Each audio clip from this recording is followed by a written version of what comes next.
Bonjour Fabien. Bonjour Guillaume. Est-ce que tu peux nous expliquer ce qu'on a vu là quand on était à l'extérieur là? Tu vois, on a vu un dôme et un camion. Ouais. Tu peux nous expliquer? En gros, c'est mes habitats, ce sont mes habitats. Moi, je vis en camion depuis 2010. Et là, tu as rajouté. Et du coup, c'est ça. Les hivers entiers dedans. Il y a quand même des jours, je trouve ça un peu long parce que finalement, l'hiver, je me retrouvais à passer quand même des journées enfermé à l'intérieur quand tu fais mauvais dedans et que j'avais pas de travail spécialement. Ça a été des années où je me suis dit, ça serait génial d'avoir une petite yourte. Mais moi, du coup, enfin un truc temporaire comme ça que je puisse monter, avoir un autre espace quoi. Mais vraiment, moi, et du coup, une yourte ou un habitat léger comme je les voyais, comme je les connaissais, en fait, ça me faisait envie par l'espace, mais c'était démesuré. Je pouvais pas imaginer garder mon rythme d'itinérance quoi. Donc, parce que plancher, grosse structure, isolation, tout ça, voilà, c'était vraiment trop. En fait, c'est quand j'ai trouvé ce style de Stardome. Alors, tu peux nous expliquer ce que c'est là, cette structure? Ouais, c'est un peu le même principe, c'est une variante. Une variante des dômes géodésiques. Ça D'accord. revient un peu sur la même géométrie, mais en perche arquée. Du coup, là, j'ai fait en bambou, noisetier, j'ai essayé avec plein de trucs différents. Du noisetier, des tuyaux PE, j'ai essayé avec des fers à béton. À partir de plein de matériaux, on peut se monter une structure comme ça en quelques jours, avec vachement peu de moyens et très simplement. Et en suivant ce petit protocole, ce dessin là, on se retrouve toujours avec les pentagones, des étoiles à 5 branches là, et du coup il y a le nombre d'or partout, c'est vachement harmonieux, c'est simple à faire, c'est 15 fois moins de boulot qu'une yourte ou qu'une structure de yourte, mais 15 ou même je sais pas combien de fois moins quoi, parce que vraiment, en 2-3 jours, moi il me faut 2-3 jours pour récolter sans avoir à me balader avec une structure. La structure reste sur place? Après, du coup, moi je la monte et puis elle reste sur place, ça peut servir à autre chose, une serre ou quelque chose, voilà. Et moi C'est-à-dire que tu as des espèces de points de chute dans ton itinérance qui sont plus ou moins fixes, c'est ça? Ouais, en fait ça se cherche. C'est génial, en plus si je reviens, il y a une structure qui est déjà là qui m'attend, j'ai qu'à remettre ma toile et c'est direct. Donc et tu te promènes juste avec une toile? Du coup, je mets une toile, je fais des petits poils, je bricole des petits poils à bois, du coup, plus un petit poil à l'intérieur. Génial, il y a déjà un espace d'atelier conséquent, même en hiver, voilà, du moment qu'on est abrité, et ça pouvait se chauffer. Et une toile intérieure, et entre la toile intérieure et extérieure, je vais bourrer quelques matériaux que je peux trouver autour, quoi. Des feuilles mortes, de la paille. La paille pour le coup, ou le foin, c'est ce qu'on trouve très simplement. Donc là il y a de la paille. Donc là j'ai récupéré du vieux foin. On peut regarder. Ouais, voilà. Du coup j'ai fait des bandes. D'accord, ouais. J'ai fait des bandes de tissu qui descendent, qui sont serrées autour de la couronne là-haut, enfin de la fenêtre quoi, il n'y a pas de couronne, et qui sont tendues de haut en bas. Et en fait, je suis venu bourrer du foin par le côté, par l'intérieur, donc j'ai bien 10 cm de paille. 10 cm. Bon, je pense à peu près en gros quoi. Et donc j'ai une super isolation. Donc là. Et quand je m'en vais, le principe c'est hop, je démonte tout, la paille elle reste, elle va pailler les arbres autour, puis ça m'a coûté 20 balles pour mon isolation pour l'hiver quoi. Et si tu repars avec tes toiles, voilà, toile intérieure, tes poils, le poêle, tes les tapis, voilà. Moi j'ai un espace pour l'hiver là, 2-3 mois, pour moi hyper confort, c'est une extension extraordinaire au camion et j'y trouve, pour moi c'est un confort fort. Fabien, est-ce que tu peux nous expliquer ce que c'est ce poêle à bois là qui chauffe le dôme? Oui, avec plaisir. C'est un petit poêle c'est une idée que j'ai eue de faire de faire mon feu dans un poêle dans un tuyau inox. J'ai fait des poêles à bois pendant des années en bouteille de gaz, à meuler, ressouder et tout. Il y a un moment, j'étais fatigué de l'ampleur du travail et je me suis dit comment je pourrais simplifier ça. Et puis, avec l'idée de faire des poêles extra light, vraiment très légers, simples, sans soudure, sans meulage. Et voilà. Et un jour, je me suis dit, mais ces tuyaux inox là, 1 mètre, les trucs énormes 1 mètre en sortie de cheminée, là, ils prennent une chaleur considérable. pourquoi on ferait pas directement un feu dedans. Et du coup, allez, je me suis dit, j'aimerais bien, j'achète un tuyau d'1 mètre, et tout en découpage, pliage, tous les assemblages, je fais ça en origami, et j'ai réussi à faire un petit poêle. En origami? En origami quoi, découpage, pliage, non? Et hop, assemblage superbe. Bon, ça m'amuse de mettre cette notion là. Du coup voilà, j'ai un peu des notions petit à petit à force d'avoir étudié les poêles et le feu, de comment amener de l'air à tous les étages pour que la combustion soit la plus complète possible. Je me suis beaucoup inspiré des poêles à pyrolyse, des réchauds à gaz de bois, tout ça. Et du coup voilà, ça fait des poêles très simples où je peux brûler un peu n'importe quoi. Je peux mettre de la sueur, des granulés ou des bûches. Et donc, du coup, selon ce que j'ai, une option pour les faire tourner à l'huile aussi. J'ai vu qu'il y en a qui font ça. Je vois que c'est pas très compliqué. C'est une option à venir. Mais du coup, c'est des poêles très simples. Une fois fini, il doit faire 2,5 kg, même pas quoi, 2 kg. Et voilà, là j'en ai un qui est en préparation.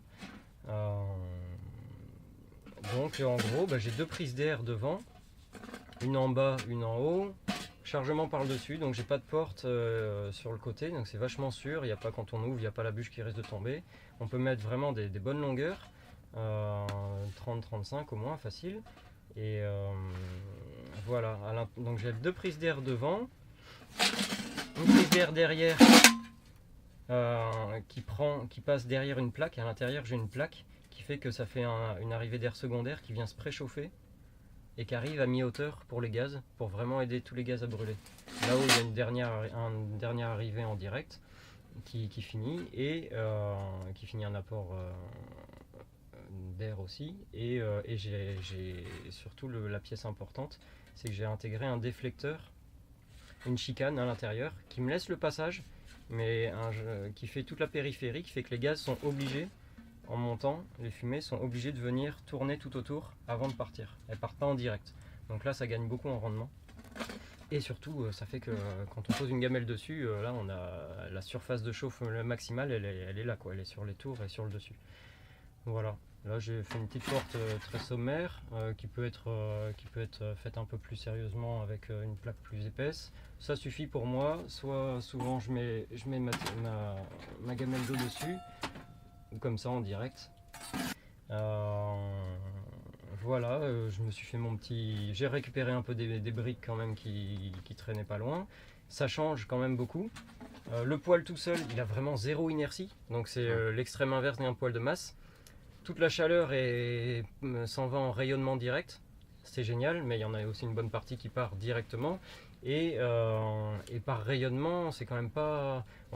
c'est très fluctuant, on suit beaucoup les montées du feu. Alors, ça permet déjà dans un petit espace comme ça de faire son feu de manière sécuritaire et marche. C'est-à-dire que tu chauffes que quand tu es là? Moi je chauffe que quand je suis là. Et ça chauffe tout de suite et fort et bien. Tout de suite Ah bah c'est instantané. Enfin moi voilà, l'inertie elle a quand même du sens. Si on peut en amener un peu ponctuellement, c'est vraiment un confort de plus.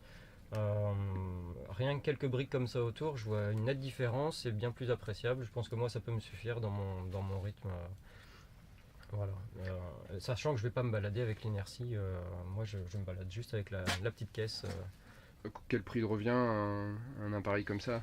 En matière première, c'est un tuyau inox qui coûte en gros, il y a différentes qualités. Moi je prends de l'inox 5/10 qui est en grande distribution assez facilement, la marque Mode Inox à Trinox.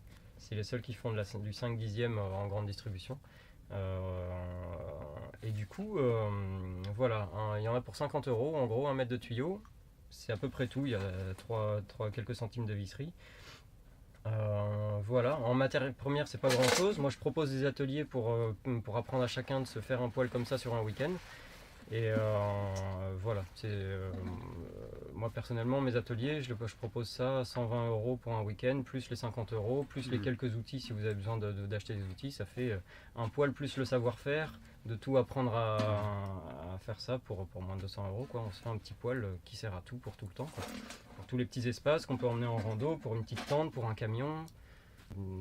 Ça ne demande que du petit matériel. C'est juste une pince coupante là, et puis une petite pince pour plier. Je trouve ça extraordinaire. Voilà, du coup j'imagine que oui, avec 3-4 stères maximum, je suis vraiment... je peux chauffer tous les jours bien, sans retenue. Et avec un peu d'optimisation, j'imagine faire une fenêtre isolée bientôt, isoler la porte aussi, peut-être mettre un peu plus d'inertie, et on pourrait descendre voilà, avec 2 stères. Moi je fais mes 3 mois d'hiver.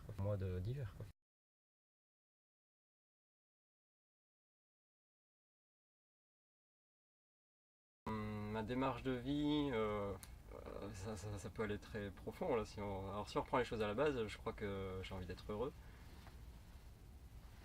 Du coup j'ai l'impression depuis petit qu'en fait je suis né dans une société qui est trop compliquée, je comprends pas, où j'ai pas le temps de faire ce que j'aime, et voilà. Du coup j'ai cherché très tôt à me dire mais moi j'ai juste envie de choses simples, et j'ai l'impression que mon confort il va être là, avec une petite vie simple, à juste gérer mes besoins à mon échelle. Du coup à chaque fois que j'ai des besoins, je me dis ok, comment je peux y subvenir par moi-même d'abord. Si je peux pas, ok, je vais chercher à l'extérieur. Mais pour moi il y a un plaisir et une satisfaction à comment je pourrais faire ça moi-même, quoi. Enfin, comment je pourrais me chauffer, me loger, me déplacer. Pour l'instant, je suis encore dépendant d'un camion pour me déplacer, mais je rêve d'une cohérence un peu plus proche de moi. Mais selon les domaines, j'ai abouti, j'ai trouvé des choses bien pratiques, efficaces, et donc je suis en plus content de partager ça, et donc je vis de mes productions et des ateliers pédagogiques de partage. Des petits poêles à bois, je fais de la vannerie, des paniers en osier, en châtaignier, noisetier, plein de choses, voilà, je partage ça depuis des années. J'ai vécu pendant un bon moment de vendre mes productions sur les marchés. De la couture, je fais tous mes vêtements depuis 20 ans.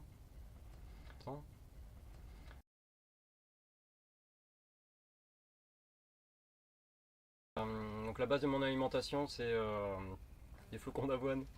C'est mes céréales de base parce que j'ai pas besoin de les cuire, et j'adore ça, vraiment, c'est super, aussi bien sucré que salé.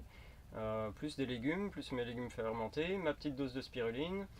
En gros, c'est ça. Quelques fruits, mais pas tant, ça dépend j'en achète rarement. Voilà, ça c'est un peu la base, et je m'intéresse aussi beaucoup au pranisme depuis quelques années.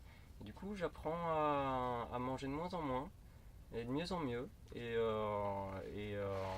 m'ouvrir à cette énergie-là aussi. Et voilà, donc là depuis 2 ans, je suis passé de 3 repas par jour à juste un repas. Et j'ai pas maigri spécialement. Et je me sens mieux, plus dispo et plus en forme, et globalement ça va. Donc je joue un peu avec cette idée de plus d'espace et de plus de temps pour intégrer, et pour laisser venir une énergie spontanée. Tu fais voilà. Un repas par jour? Oui, du coup je mange le soir, j'ai pris cette habitude, c'est le plus simple pour moi. Et voilà, j'ai été des périodes à manger qu'un jour sur deux, qu'un repas tous les 2 jours, quoi. Mais ça, je le tiens pas encore longtemps. Voilà, je me fais des périodes comme ça, je joue un peu à ouvrir, à éclaircir, à laisser de la place à autre chose.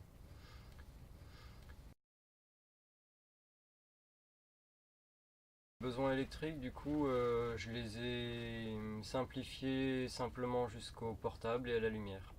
En gros, j'ai un téléphone avec moi, j'ai pas d'ordinateur, c'est mon téléphone qui me permet de tout faire. Et j'ai pris cette habitude, donc ça va. Donc le téléphone et la lumière, pour ça j'ai un petit panneau solaire qui fait 20 watts et que j'ai accroché dehors. J'ai un fil qui vient jusque là. Ici j'ai des petites batteries USB, des petites batteries auxiliaires pour téléphone là. Donc en sortie du panneau, j'ai un petit régulateur 5 volts qui permet de remplir la batterie.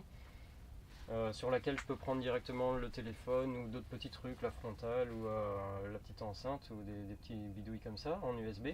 Et pour le coup, pour la lumière, j'ai un ruban de LED 12 volts. 12 volts. Donc il faut remonter de 5 à 12. Et là j'ai mis un petit module step up, un petit booster qui remonte de 5 volts à 12 avec un petit comment, dimmer en anglais, un petit variateur, voilà, en impulsion qui me permet de jouer sur la lumière. Donc mon électricité c'est ça. Le petit panneau, la petite batterie, téléphone et lumière. Moi voilà, tout le reste j'ai optimisé toute la mécanique que je peux en manuel. Donc j'ai pas d'autres besoins électriques que ça. Est-ce que dans les différents endroits où tu as implanté tes dômes, tu as déjà eu des problèmes avec des gens du coin, la mairie, des élus Ouais, non. Parce que à chaque fois, alors attends, comment ça a été? À chaque fois, je me suis posé parce que j'étais invité par un propriétaire ou parce que c'était un accord où c'était bien comme ça. Première fois, c'était au milieu des bois. Ok. Donc en fait, j'ai jamais vu de voisin ni rien. Et je suis pas resté si longtemps que ça, c'était un mois quoi. Et puis je suis arrivé ici, c'est chez mon frangin. Là pour le coup on est en zone complètement dans des champs, on est complètement vis-à-vis, tout le monde est au courant qu'on est là et c'est pas forcément le plus bienvenu dans la région, ok. Mais pour le coup on a été voir la mairie et on a mis les choses au clair. Ils nous ont dit bon ok vous êtes dans votre droit mais normalement pas plus de 3 mois.